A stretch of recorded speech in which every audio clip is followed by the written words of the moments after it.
देखिए, आज हम एग्जीक्यूटिव के ऊपर बात करेंगे। हमने लेजिस्लेचर को पढ़ा, अब आपको ये बात समझनी है कि लेजिस्लेचर से ही एग्जीक्यूटिव यहाँ पर निकलेगा। तीन मेन एग्जीक्यूटिव हमें पढ़ने हैं, प्रेसिडेंट, वाइस प्रेसिडेंट और प्राइम मिनिस्टर। लेकिन मैं आपको दो बातें बताना चाहूँगा, इंडिया वर्सेस यूनाइटेड स्टेट्स। ये दो सिस्टम थोड़े से हमें समझने जरूरी हैं। देखिए, भारत में क्या सिस्टम है, प्रधानमंत्री किसका सदस्य है? लेजिस्लेचर का। कौन से लेजिस्लेचर का? नेशनल लेजिस्लेचर, यानी कि पार्लियामेंट का एक मेंबर है। ठीक है, पार्लियामेंट का एक पार्ट है प्रेसिडेंट। लेकिन यूएस के अंदर क्या सिस्टम है कि यूएस में हेड ऑफ स्टेट और हेड ऑफ गवर्नमेंट प्रेसिडेंट होता है, लेकिन प्रेसिडेंट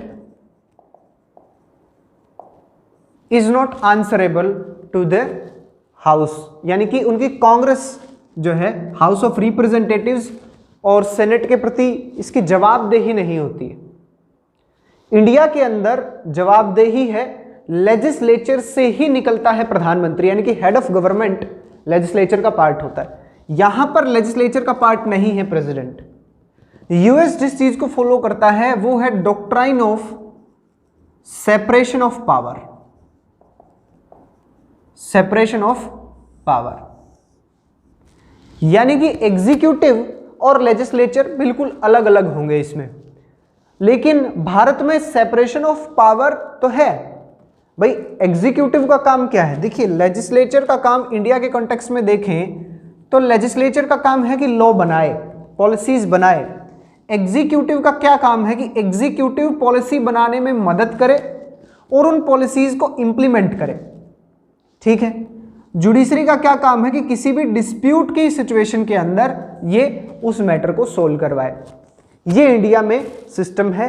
हम यूएस के सिस्टम से अभी इसमें नहीं डालेंगे, थोड़ा सा कंफ्यूजन क्रिएट हो जाता है। हम देखेंगे कि कैसे हमारे एग्जीक्यूटिव्स चुने जाते हैं, कैसे इंटरडिपेंडेंस है लेजिस्लेचर और एग्जीक्यूटिव में। हमारा एग्जीक्यूटिव लेजिस्लेचर के प्रति जवाबदेही उसकी है, अकाउंटेबिलिटी है उसकी, कि prime minister along with his council of ministers is responsible to Lok Sabha. हम जानते हैं कि जैसे ही लोकसभा में आया प्रपोजल नो कॉन्फिडेंस का और वो पास होता है तो प्रेसिडेंट प्राइम मिनिस्टर को रिजाइन करना पड़ता है। अब हम ये देखते हैं कि इलेक्शन किस तरह से होता है। सबसे पहले इनके बारे में बहुत कुछ जानने को हमें इस चैप्टर में मिलेगा, लेकिन हमें देखना है कि कैसे कैसे इन तीनों का इलेक्शन होता है। देखिए, आप सब एक कॉमन परसेप्शन पे काम करते हैं कि प्रेसिडेंट इनडायरेक्टली इलेक्टेड होते हैं, वाइस प्रेसिडेंट इनडायरेक्टली इलेक्टेड होते हैं, प्राइम मिनिस्टर डायरेक्टली इलेक्टेड होते हैं। मैं आपको बता दूं, ये तीनों ही इनडायरेक्टली इलेक्टेड है। एनटीएससी 2018 में ये क्वेश्चन आया, स्टेटमेंट्स आई कि prime minister first president is indirectly elected, vice president is indirectly elected, prime minister is directly elected and fourth none of these, यानी कि which of the following statement is wrong. उसमें सब लोगों ने none of these कर दिया, क्योंकि prime minister को उन्होंने लगा कि हम प्रधानमंत्री को चुनते हैं, जबकि हम प्रधानमंत्री को नहीं चुनते। भले ही हमें पता हो कि फेस ये हैं, लेकिन हम किसी प्रधानमंत्री को नहीं चुनते, हम केवल अपने मेंबर ऑफ पार्लियामेंट को चुनते हैं। अभी हम देखते हैं कि कैसे प्रधानमंत्री का इलेक्शन है। देखिए, आप सब जानते हैं कि पूरे इंडिया को 542 कॉन्स्टिट्यूएंसीज में डिवाइड किया गया है। कॉन्स्टिट्यूएंसी यानी कि यहां पर एक कॉन्स्टिट्यूएंसी से एक व्यक्ति चुना जाएगा, एक मेंबर ऑफ पार्लियामेंट चुना जाएगा। मेंबर ऑफ पार्लियामेंट चुने जाने के लिए क्या कंडीशन है? देखिए, आपने किसी एक कॉन्स्टिट्यूएंसी ए में मान लेता हूं मैं कि 4 व्यक्ति कंटेस्ट कर रहे हैं, तो इन चारों व्यक्तियों में जिसके पास सबसे ज्यादा वोट होंगे, यानी कि इसमें जिन 4 में से किसी एक के पास और बाकी 3 से ज्यादा वोट होंगे, वो जीत जाएगा। इसी तरह से पूरे देश से 542 मेंबर ऑफ पार्लियामेंट चुने जाते हैं। ठीक है, इन मेंबर ऑफ पार्लियामेंट में जो एक ऐसी पार्टी, एक पार्टी या एक अलायंस प्री पोल भी हो सकता है और पोस्ट पोल भी हो सकता है। कोई रिटर्न एग्रीमेंट नहीं है इसमें। प्री पोल अलायंस, मान लीजिए किसी दो पार्टियों ने आपस में एक गठबंधन किया कि मिलकर के सरकार बनाएंगे, उन्हें लग ही नहीं रहा था कि उन्हें मेजॉरिटी मिलेगी, लेकिन किसी एक पार्टी को पूर्ण बहुमत मिल गया, तो ऐसी स्थिति में वो प्री पोल अलायंस से अपने आप को बैक ऑफ कर सकती है कि नहीं जी हम नहीं लेंगे आपको। पोस्ट पोल कि किसी के पास है ही नहीं, तो बाकी सब पार्टियों ने मिलकर के एक अलायंस बनाया, कोalition की गवर्नमेंट बनी। तो जिस पार्टी या जिस अलायंस के पास बहुमत है, यानी कि 272 सीटों से ज्यादा हैं, 543 272 सीटों से ज्यादा वोट्स हैं जिनके पास, 272 या 272 से ज्यादा सीट्स हैं जिनके पास, वो रूलिंग अलायंस है, वो रूलिंग पार्टी है। अब इस पार्टी के, मैं फॉर एग्जांपल मान लेता हूं किसी ए पार्टी के पास बहुमत है, इस ए पार्टी के 280 मैं मान लेता हूं आपके पास सदस्य चुनकर के आए हैं लोकसभा में,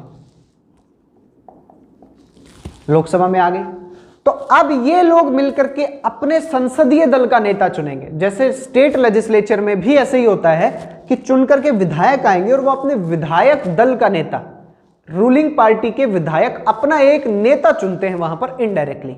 आमतौर पर भारत में एक कन्वेंशन पिछले कुछ टाइम से देखने को मिला कि पहले ही चेहरा घोषित कर दिया जाता है, जैसे कि प्रधानमंत्री नरेंद्र मोदी हैं, उनका फेस पहले से रिवील्ड था 2014 में कि अगर भारतीय जनता पार्टी या एनडीए जो उनकी अलायंस है वो सरकार में आती है, वो जीतते हैं, तो नरेंद्र मोदी जी भारत के प्रधानमंत्री होंगे। 2019 में भी यही था। लेकिन अगर मान लीजिए पहले से फिक्स्ड नहीं है, तो जो लोग दावेदारी करते हैं, मान लीजिए एक व्यक्ति है ए और एक व्यक्ति है बी, ये दो लोग दावेदारी करते हैं लीडरशिप की कि मैं संसदीय दल का नेता हूं, तो संसदीय दल की यानी कि पार्लियामेंट्री जो पार्लियामेंटेरियंस हैं उनकी मीटिंग होती है, सेंट्रल हॉल में ये मीटिंग होगी या किसी भी जगह पर पार्लियामेंट में, और ये वोटिंग करेंगे। इस वोटिंग में जिसको ज्यादा वोट मिलेंगे वो लीडर मान लिया जाएगा। जैसे कि मैं आपको बताऊं कि श्रीमती इंदिरा गांधी जी 1966 में जब प्रधानमंत्री लाल बहादुर शास्त्री जी की डेथ हो गई, उनका निधन हो गया ताशकंद में, तो उसके बाद जब लीडरशिप की बात आई तो एक तरफ श्रीमती इंदिरा गांधी थी और एक तरफ मोरारजी देसाई थे। उस समय कांग्रेस के ना सिर्फ लोकसभा बल्कि कांग्रेस के राज्यसभा एमपीज ने भी वोटिंग की। कांग्रेस के सभी एमपीज को बुलाया गया और सभी एमपीज को जब वोट किया गया तो श्रीमती इंदिरा गांधी के पास 355 वोट आए और मोरारजी देसाई के पास 169 वोट आए, यानी कि क्लियर हो गया कि लीडर इंदिरा गांधी जी हैं। तो prime minister is indirectly chosen. Prime minister को कौन चुनते हैं? Prime minister is chosen by the elected parliamentarians.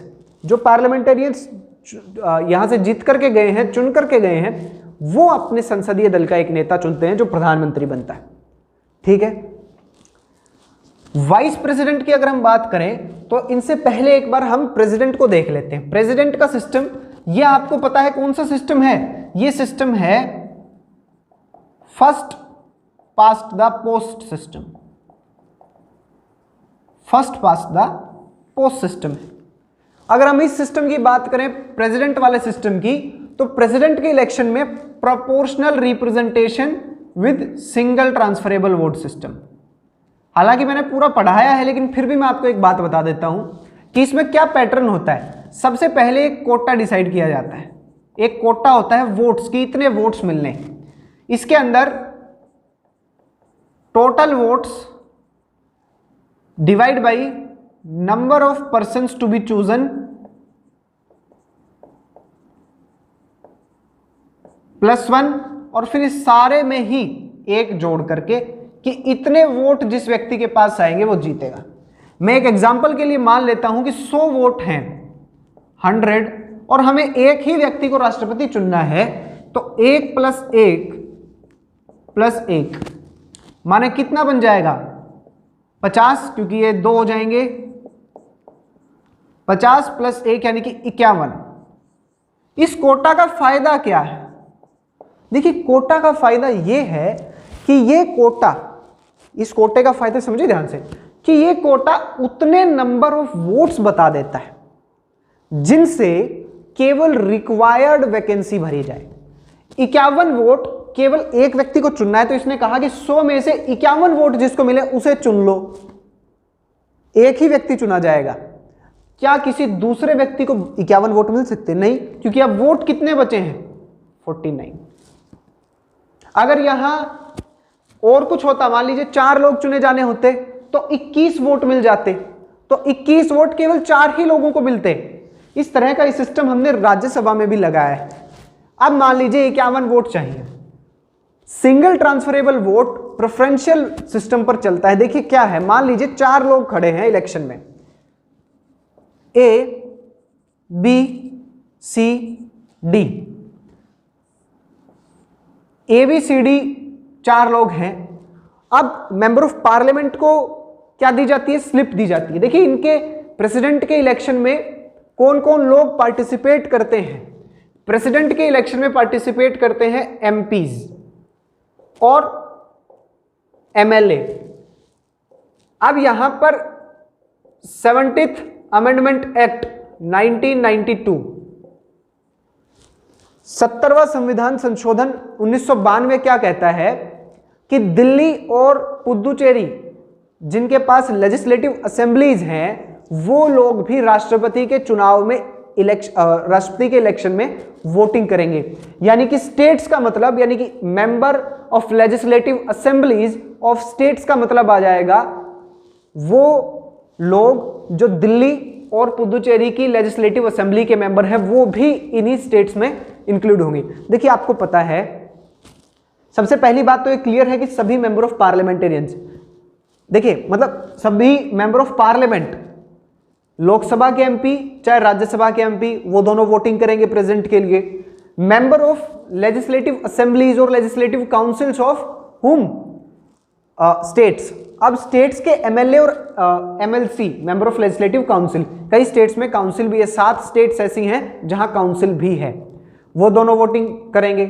इस स्टेट्स वर्ल्ड के अंदर एक अमेंडमेंट किया गया 70th अमेंडमेंट एक्ट 1992, जिसने कहा कि इन स्टेट्स के अंदर दिल्ली और पुदुचेरी के लेजिस्लेटिव असेंबली भी काउंट होंगी। यानी कि प्रेसिडेंट के इलेक्शन में वोटिंग करेंगे लोकसभा राज्यसभा के एमपी, देश की सभी लेजिस्लेटिव असेंबलीज और लेजिस्लेटिव काउंसिल के मेंबर्स, और दिल्ली और पुदुचेरी की लेजिस्लेटिव असेंबली के मेंबर्स। ठीक है, अब जब वोटिंग की जाएगी तो प्रेफरेंशियल सिस्टम होगा। ये 4 लोग, मान लीजिए लोकसभा में किसी भी जगह पे वोटिंग हो रही है, मैं एक हाइपोथेटिकल कंडीशन मानता हूं कि वहां पर 100 लोग हैं और एक राष्ट्रपति चुनना है और एक व्यक्ति को जीत के लिए 51 वोट चाहिए, तो उन सभी लोगों से कहा जाएगा कि ये जो है आपकी प्रेफरेंसेस भरनी है। ठीक है, अब वो इन 4 को वोट देंगे। मान लीजिए एक व्यक्ति है रमेश, रमेश के पास 4 को चुनना है, तो रमेश क्या कहेगा कि उसकी पहली पसंद, फर्स्ट, सेकंड, थर्ड और फोर्थ, जितने भी लोग हैं उतनी चॉइसेस उसको दी जाएंगी। अब वो कहता है कि मेरी पहली पसंद तो बी है, लेकिन बी ना बन पाए तो मेरी दूसरी पसंद ए है, अगर वो भी नहीं तो मेरी तीसरी पसंद डी है, और अंतिम पसंद की यार ये सब भी नहीं बन पाए तो ये होना चाहिए C. First preference, second preference, third preference, fourth preference, ऐसे ही बाकी के जो लोग हैं उन सब की प्रेफरेंस देखी जाएगी। ठीक है, अब वो क्या कहते हैं, वो क्या करेंगे, काउंटिंग जब होगी तो वो काउंटिंग में कहेंगे कि फर्स्ट प्रेफरेंस, कि इन सब के फर्स्ट प्रेफरेंस के वोट गिन लो। भाई वो वोट गिन लो, यानी कि ए को ऐसे कितने लोग हैं जिन्होंने ए को अपनी पहली पसंद पे रखा, ऐसे कितने लोग हैं जिन्होंने बी को पहली पसंद पे रखा, ऐसे कितने लोग हैं जिन्होंने सी को पहली पसंद पे रखा, ऐसे कितने लोग हैं जिन्होंने डी को पहली पसंद पे रखा। अब हम फर्स्ट प्रेफरेंस वोट्स की काउंटिंग करते हैं।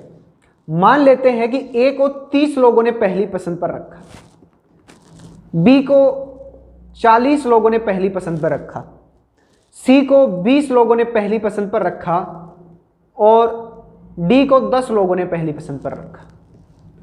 अब आप first past the post system के तहत तो सीधा कह देंगे कि जी बी को राष्ट्रपति बना दो, बी जीत गया। प्रोपोर्शनल रिप्रेजेंटेशन कहता है कि 50% प्लस 1 आपके पास होना चाहिए, यानी कि ये इतने वोट्स किसके पास हैं। पता चला जी किसी के पास नहीं, तब कहते हैं कि जिसके लीस्ट नंबर ऑफ वोट्स हैं फर्स्ट प्रेफरेंस में, कि जो सबसे कम लोगों की पहली पसंद है, उसके फर्स्ट प्रेफरेंस के वोट्स को कैंसिल कर दो और उसके सेकंड प्रेफरेंस के वोट देखो। यानी कि डी जो है, इसके ये जो 10 लोग हैं, इन 10 लोगों का पहली पसंद खारिज हो जाएगी। और इस डी को जिन लोगों ने 10 लोगों ने अपनी पहली पसंद रखा था, उन लोगों की स्लिप में ये देखेंगे कि अच्छा डी पहले नंबर पे है। बोले हाँ जी, तो अब डी तो बाहर हो गया क्योंकि सबसे लीस्ट नंबर बाहर हो जाएगा। और कहा कि बी यानी कि सेकंड प्रेफरेंस पे इन्होंने किसको रखा है, वो अपनी पसंद आप रखें। तो फर्स्ट काउंटिंग के अंदर देखा जाए तो फर्स्ट काउंटिंग में ये रिजल्ट रहा, फर्स्ट काउंटिंग का फर्स्ट प्रेफरेंस वाला। अब सेकंड काउंट अगर किया जाएगा तो उसमें क्या होगा, सेकंड काउंटिंग में वोट्स ट्रांसफर किए जाएंगे, सिंगल ट्रांसफरेबल वोट, कि वोट तो एक ही है लेकिन वो ट्रांसफर हो जाता है। अब 10 लोग जिन्होंने डी को पहली पसंद पे रखा, उनकी पहली पसंद तो भारी होगी, अब उनकी दूसरी पसंद क्या है। इन 10 लोगों में से मान लीजिए कि 5 लोगों ने ए को पहली पसंद दिया, 3 लोगों ने बी को पहली पसंद दिया और 2 लोगों ने सी को पहली पसंद दिया। तो सेकंड काउंटिंग में इनका रिजल्ट क्या आ जाएगा, 35, 43 और 22। अब पता चला कि सेकंड काउंटिंग का जब रिजल्ट आता है तो बी को अभी भी ज्यादा वोट मिल रहे हैं, लेकिन बी अभी भी रिक्वायर्ड नंबर से 8 वोट पीछे। तो कहा कि फिर थर्ड काउंटिंग की जाए और थर्ड काउंटिंग के अंदर आप कैंसिल कर दें किसके वोट्स, थर्ड काउंटिंग में आप कैंसिल कर दें सी के वोट्स, यानी कि 3 में से सबसे कम किसके रहे, सी के। तो सी के फर्स्ट प्रेफरेंस के वोट्स कैंसिल हो गए। अब सी के फर्स्ट प्रेफरेंस के वोट कैंसिल होंगे, याद रखिएगा, जब सी के फर्स्ट प्रेफरेंस के वोट्स कैंसिल हुए तो पता चला कि सी को जिन लोगों ने 20 लोगों ने पहली पसंद पे रखा था, उन्होंने क्या क्या आगे रखा। पता चलने पे 20 में से जो है 10 लोगों ने मान लीजिए ए को पहली पसंद रखा, ठीक है, बी को पहली पसंद रखा उन्होंने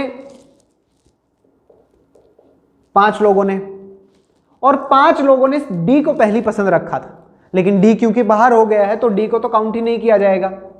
अब क्या होगा कि ये जो 2 वोट थे इनका क्या होगा भाई, ये ऐसे ही थोड़ी वोट बाहर चले जाएंगे, ये 2 वोट ऐसे थे जो ऑलरेडी सेकंड प्रेफरेंस पे थे।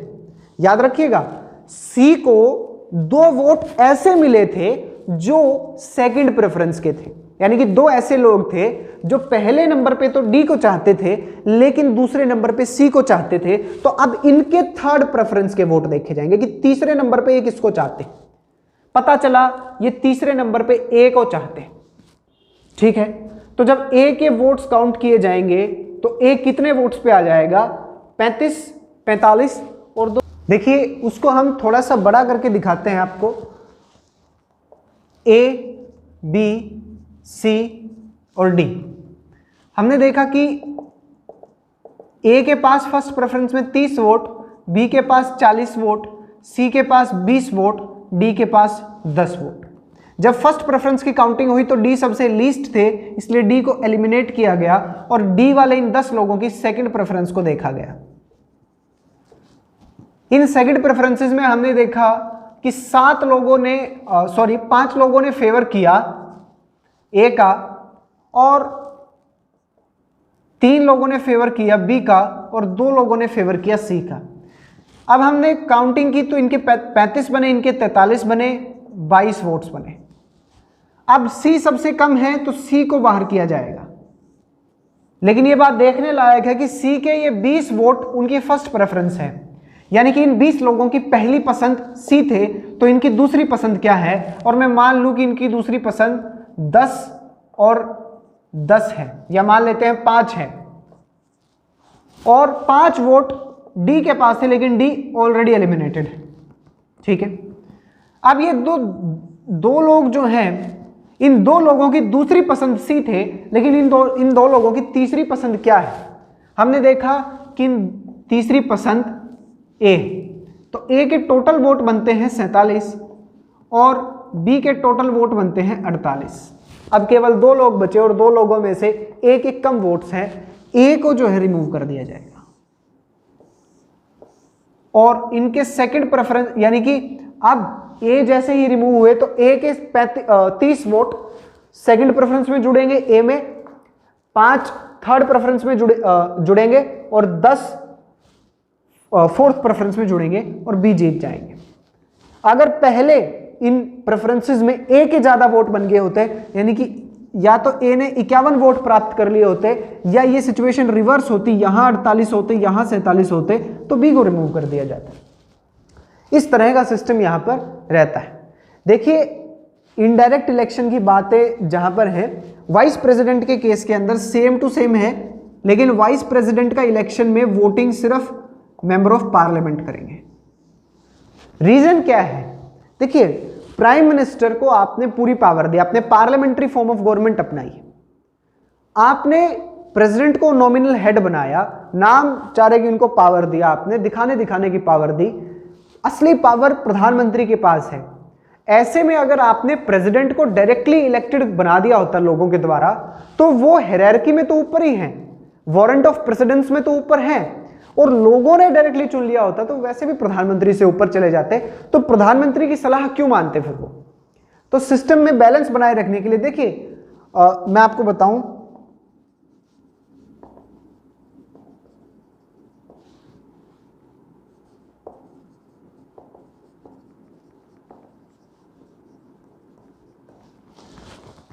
कॉन्स्टिट्यूएंट असेंबली की एक डिबेट में डॉक्टर अंबेडकर कहते हैं कि Indian president is not comparable with president of US, he can be compared with king of Britain, यानी कि ब्रिटेन के राजा से ही उनकी कंपैरिजन की जा सकती है, क्योंकि ब्रिटेन में भी राजा के पास केवल नामचारे की शक्तियां हैं, नॉमिनल पावर्स है, रियल पावर पार्लियामेंट के पास है, प्रधानमंत्री के पास है। उन्होंने कहा कि भारत में यदि किसी व्यक्ति को प्रेसिडेंट ऑफ यूएस से कंपेयर करना चाहते हैं तो he is the prime minister, उनके पास वो शक्तियां हैं। इसीलिए ये डायरेक्ट और इनडायरेक्ट सिस्टम बनाया गया। वाइस प्रेसिडेंट में एमपीज वोट करते हैं, क्योंकि फर्क क्या रहेगा, वाइस प्रेसिडेंट की जो रिमूवल है वो केवल एक सिंपल रेजोल्यूशन से राज्यसभा में की जा सकती है, लेकिन वाइस प्रेसिडेंट को भी अगर लोगों ने चुना होता, मान लीजिए एमएलएज ने भी इन्हें चुना होता, तो फर्क क्या रहता? प्रोसेस में एक फर्क तो आया, तो वाइस प्रेसिडेंट केवल एमपीज के द्वारा चुने जाते हैं। अब हम इनको 1 बाय 1 करके डिटेल में स्टडी करें।